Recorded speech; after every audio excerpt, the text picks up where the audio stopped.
Just got done watching this Jubilee episode right here. It's the 1v20 versus Jillian Michaels versus the body positivity movement. And I want to point something out about the episode. If you haven't seen the episode, please go watch this episode. Please watch the first 2 minutes. Just 2 minutes. Doesn't even matter. 2 minutes. If you watch the first 2 minutes of this episode, you will see how the entire thing goes. But if you want me to explain to you, I'll do just that. This episode is an abomination to the body positivity movement. It doesn't show actual body positivity. It shows 20 people who have a vague idea of what body positivity is. I believe they don't say therapists. They say mental health experts or mental health advisors, because I don't think they're therapists. I really don't know if they're therapists in this show. I have no clue. But what I'm discovering upon listening to what they're saying is that they don't understand the argument and they don't understand what they're defending. It is very, and I hate saying this, it is very feelings-based arguments, as opposed to somebody, Jillian Michaels, who is an incredibly wise person overall, trying to help them out. Nobody against Mrs. Michaels understood the idea they were supposedly defending. The body positivity movement was never meant to be a rebellion against biology or a rejection of modern science. It was never intended to be a fortress where facts go to die. You can be fat and the healthiest person ever. As a matter of fact, keep eating, buddy. Be fat as hell. That's not body positivity. That's not real. There are people on this earth with very serious health issues and complications and very serious medical issues. Maybe it's PCOS, maybe it's fibromyalgia issues. It depends. Maybe it hurts when you work out. Body positivity is for those people and everyone else as well. If you're too skinny, if you're too thin, it is for everybody to accept the understand. The original spirit of body positivity was so much simpler and more human than everything. Far closer to something anyone could recognize as decent rather than the ideological battleground it has become. The idea was that people should not grow up hating their bodies, right? That's it. Simply because their bodies do not match whatever beauty standard is trending for that decade. It changes every 20 years. It's skinny butts, do you have a big butt, to everybody got to get a BBL. It always changes. That's what it is. Children should not learn to despise their own reflection because advertising companies decided that if you're thin, you're worthy, and curves, well, you're a failure. That's disgusting. It was about dignity, about the fundamental human right to exist without being told you are broken, about rejecting the cultural pressure that tells someone they are worthless if they are not thin enough, curvy enough, young enough, or symmetrical enough to satisfy an impossible aesthetic standard created by marketing departments and maintained by insecurity sold back to the public as profit. Beginning of the episode, they made the claim that obesity is unhealthy. Now, this is so important because I am, at my weight right now, I am 2 pounds overweight. 2 pounds overweight. I'm 5'6" and I'm 165 pounds. Now, that's BMI only. Now, technically, I am moderate weight based on all my biological factors, based on my arm length and my leg length and what's good and healthy for me. I'm good in all those fronts. Obesity looks different in a lot of people depending on muscles. What the issue here is when obesity comes into body fat percentages, and when it comes into how much adipose tissue you have and how difficult it is to have your energy levels up. There's so many things. And I think that a lot of people don't know this because they don't research anything, right? Because body positivity is about self-acceptance, about the radical idea that you are allowed to take up space in the world without apologizing for being fat or too skinny or whatever it may be. The movement existed so that someone could look in the mirror and say that their body deserves respect, even while they are still working on improving their health, their habits, or their lifestyle.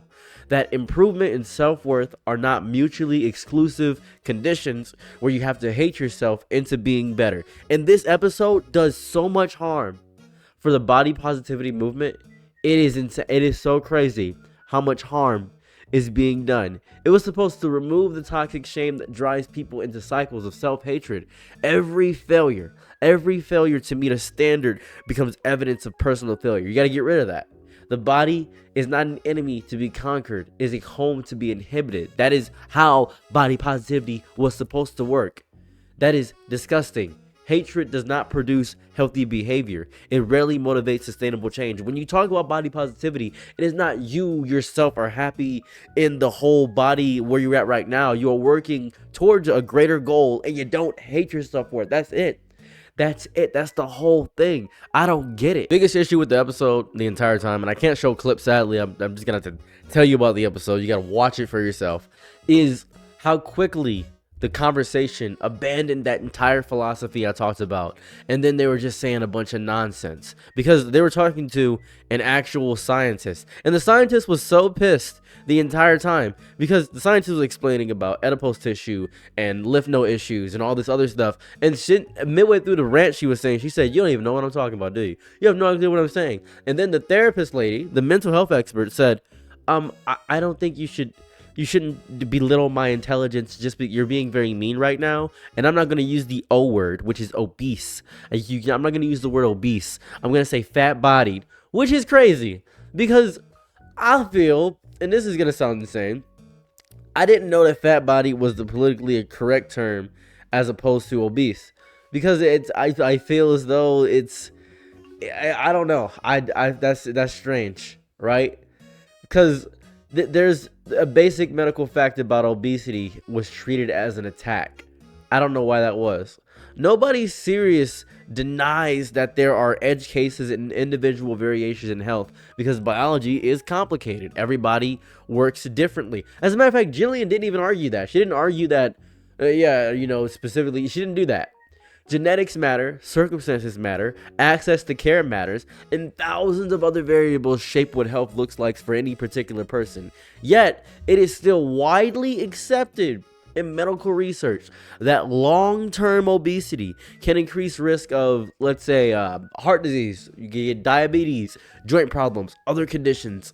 That's realistic. That's very realistic because that is reality of what's going to happen if you have this prolonged sense of having all these health issues. That's what's going to happen. The whole episode is that people getting wildly mad and angry and just chaotic and nuclear over the simple fact of the matter that, hey, you're not healthy, but you shouldn't hate your body. That's it. That's it.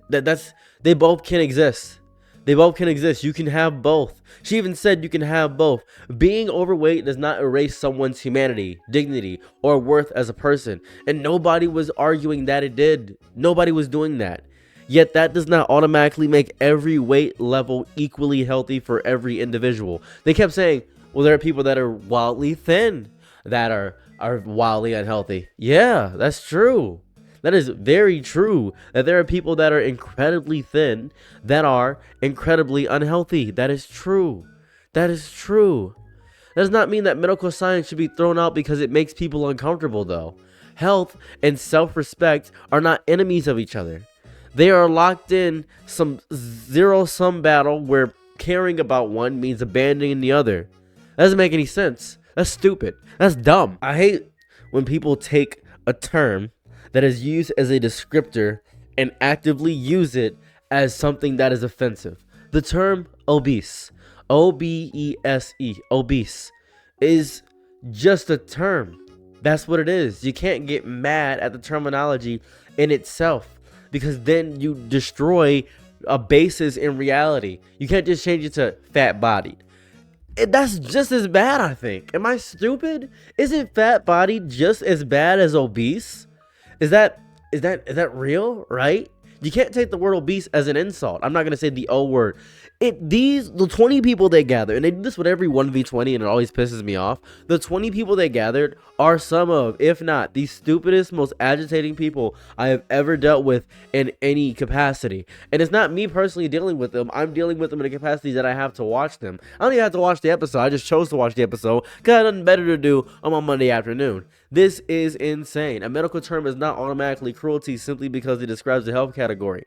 Avoiding the term does not make the underlying reality of the issue disappear in its totality. It's not how it works. And in this same breath, there are issues that people have with healthcare systems. Some doctors reduce every symptom to wait and stop investigating other possible causes. Patients will walk in with genuine concerns and leave with nothing but a prescription to lose weight.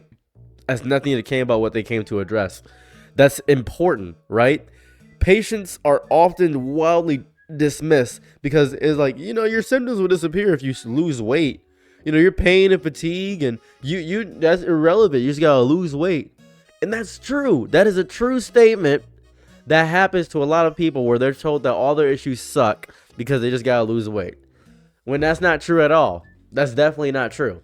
Because there are certain issues that could be different than the weight that you have going on.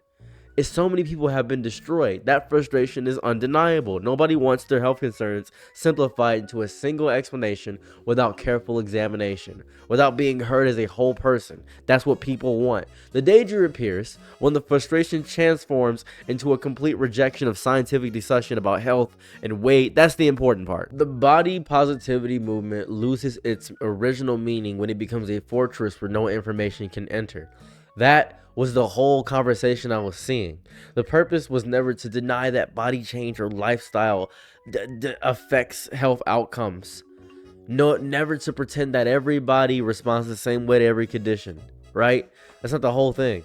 It sucks. Watching that episode felt horrifying. It's like seeing a movement eat its own tail. It's nasty. I hate this Ouroboros ass arguments that keep happening because of the movement that's getting destroyed. It's so stupid. Anyways, I might make a video in the future about the real purpose of the body positivity movement or something like that. But this Jubilee episode really pissed me off. I mean, it genuinely pissed me off. Go watch it if you feel like being angry today and feel like leaving a comment. Go ahead and tell me about your experience there. I've been me. I'm out. Peace. Bye.